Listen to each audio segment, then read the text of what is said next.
The black sheep of the Halloween franchise is undoubtedly Halloween 3 Season of the Witch. It's the only film without Michael Myers, and the majority of ratings and reviews are extremely negative. But allow me to make a case for it, as I believe it is truly a film that deserves more. Respect!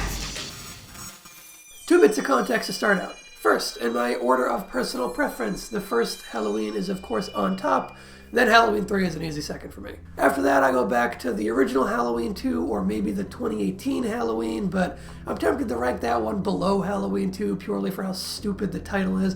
I mean, come on, it's a direct sequel to Halloween, and you call it Halloween.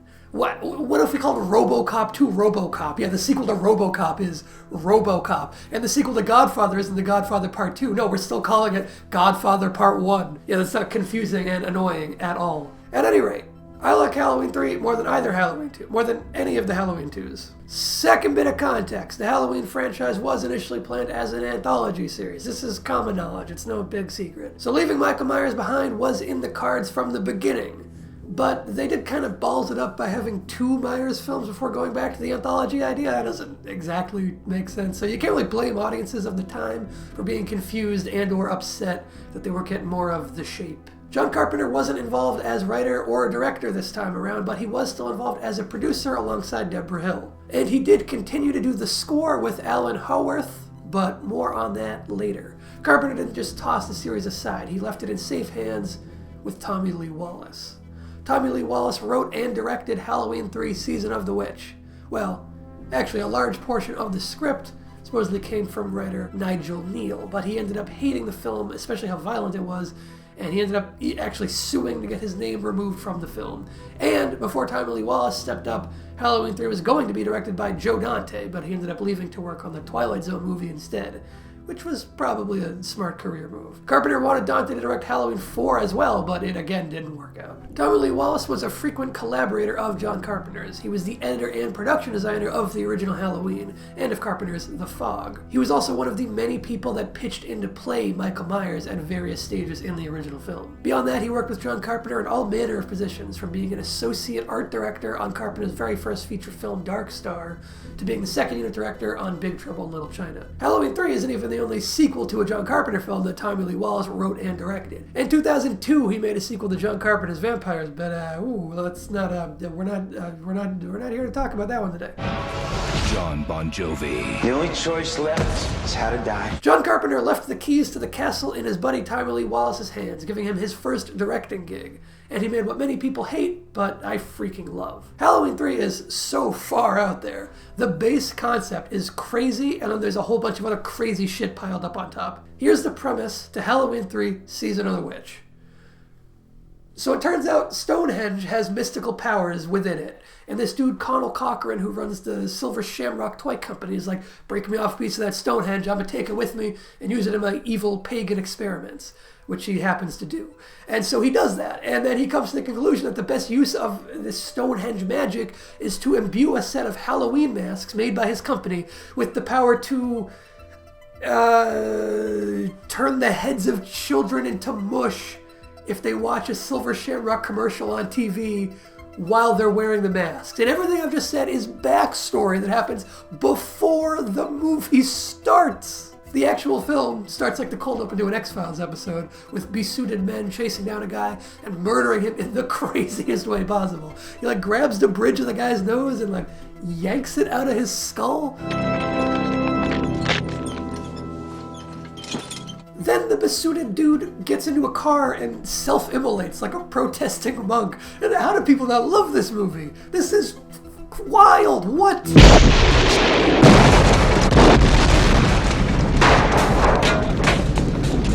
Still shot by Dean Cundey, by the way, the cinematographer behind the original Halloween, The Thing, and a bunch of other great movies.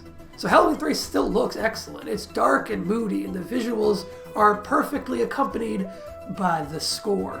And goddamn is it time to talk about the score. John Carpenter's soundtracks are some of my favorite soundtracks in all of cinema. They don't need the accompanying film to be awesome. I genuinely listen to all of his soundtracks all of the time, and the one that I listen to the absolute most is the Halloween 3 soundtrack. It seriously played random on my Pandora radio station while I was writing the script for this video. I listen to it probably once a week at least. It's up there with Carpenter's best musical work for sure in my eyes, or in my ears. If you think the soundtrack sucks, then I'm sorry, we have irreconcilable differences and I want a divorce. That's not even mentioning the Silver Shamrock jingle. Hot damn, is that a good tune? It will get stuck in your head. The Silver Shamrock song is my actual ringtone. Happy, happy Halloween, Halloween, Halloween, happy, happy Halloween, Silver Shamrock. I'm not going to pretend like everything in this film is great, because it's not. But the problems are the sort that add to a film's charm in my eyes. Yeah, the plot's nonsensical, but in a cool way, you know? Sure, there's Robot Man and Stonehenge and all kinds of craziness, right? Tommy Lee Wallace got asked about all this craziness at a panel once, at a Q&A. Someone asked him to explain how Stonehenge, robots, laser beams, and bugs and snakes crawling out of kids' heads all made sense together. And Tommy Lee Wallace simply replied, "It's magic, man." And that's the attitude you need to adopt when approaching the craziness in this film. It's magic, man. It's super cheesy, and there are a lot of people who can't look past the cheese, and I understand that. If you need a serious, rational horror film, then this won't work for you. It's full of unbelievable things, like everyone wanting to bone Tom Atkins, for instance. But I mean, that mustache, though. I swear like 80 to 90% of his acting ability is in them face follicles. There's such a great Halloween spirit to everything, and I'm talking about the actual holiday now, not the franchise. I'd say it's easily one of the best movies to watch on or just before Halloween night to really get you in the holiday spirit. This next part might sound a little weird, but stick with me on it. I really admire that this film kills children. Now, hang on, wait. The horrific death of children is not something that many films are willing to show. It's still taboo to this day. Show us as many adults getting mutilated as you want, but showing a kid die is still usually considered crossing the line. I do like when a film occasionally has the guts to go that full distance. And I'm not talking about full-blown torture porn or New French Extremity or anything like that. I'm just talking about a horror film that doesn't pull its punches. And Halloween 3 is certainly that. The mushy head effect is so horrific and so great. It's so iconic. I love it more than might be healthy, more than is probably healthy.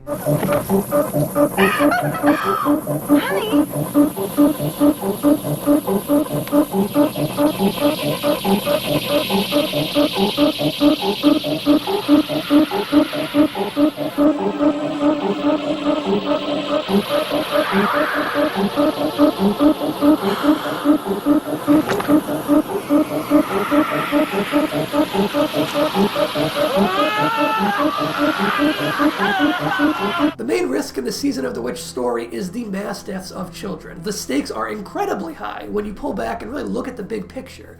They set it up that approximately 33% of the child population of the United States will be wearing these masks and watching that commercial that triggers their deaths. And guess what? The good guys lose in the end. Oh, I love a good bad guys win horror ending. And the implication to this ending is huge. Turn it off. Stop it. Stop it. Stop it. Stop it. Stop it. Stop it. Stop it.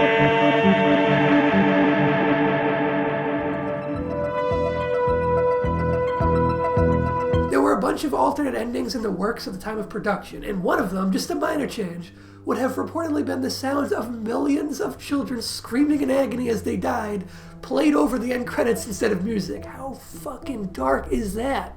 When Halloween 2018 came out, I was certain that the box office mega success would guarantee a sequel, and I was actually hoping that they would use that success as an opportunity to leave Michael Myers in the past, let him lie, and return to the anthology format, but make the next film a follow-up to Halloween 3, like they did with the first film.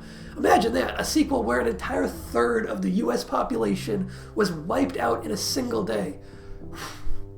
Mr. Green, Mr. Gordon Green, I will write it for you. Mr. McBride, I'll do it. I will do it. And holy shit, I just learned there's an out-of-print novelization of Halloween 3. I gotta try and track that down. Halloween 3 does certainly have its ride-or-die fans, and I'm one of them. If you look back at coverage for the film over the years, it does seem like the general opinion is recently beginning to trend in this slightly more positive direction.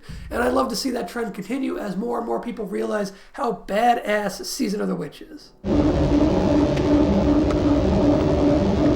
Thanks for watching. This video is part of a new series, the Deserves More Respect series, where I'm looking back at underrated and or underseen gems. If you enjoyed the video, then share it around, subscribe to the channel, and check out my other videos, right here at Brickwall Pictures. And before you comment something stupid, this is just my voice. It's what I sound like. Get over it or go away. I do not care which.